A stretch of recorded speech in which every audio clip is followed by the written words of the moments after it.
Hi friends, బాగున్నారా? Welcome to my channel Hariprasad హరివి. చుక్కకూర గురించి మనం షార్ట్ వీడియోలో దాని ప్రయోజనాలు చెప్పుకున్నాం. అంటే ఎన్ని రకాలుగా అది వినియోగించుకోవచ్చు, అలాగే దానివల్ల కలిగే ప్రయోజనాలు కూడా చెప్పుకున్నాం మనం.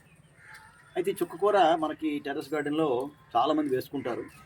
తర్వాత మళ్ళీ సీడ్స్ తెచ్చుకొని వేసుకుంటారు. కానీ మనం ఈ చుక్కకూరలో ఈ సీడ్స్ని మనం మొక్క నుంచి పొందొచ్చు అనమాట.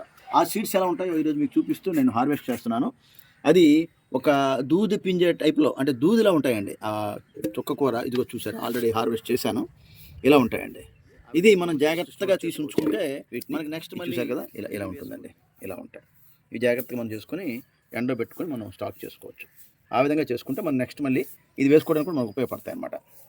ఆ విధంగా మనం చుక్కకూరని మనం ఇంట్లో ఉపయోగించుకోవచ్చు. అలాగే దాన్ని మళ్ళీ మనం స్టోర్ చేసుకొని మళ్ళీ మనం టెర్రస్లో, మన గార్డెన్స్లో మనం వేసుకోవచ్చు అనమాట.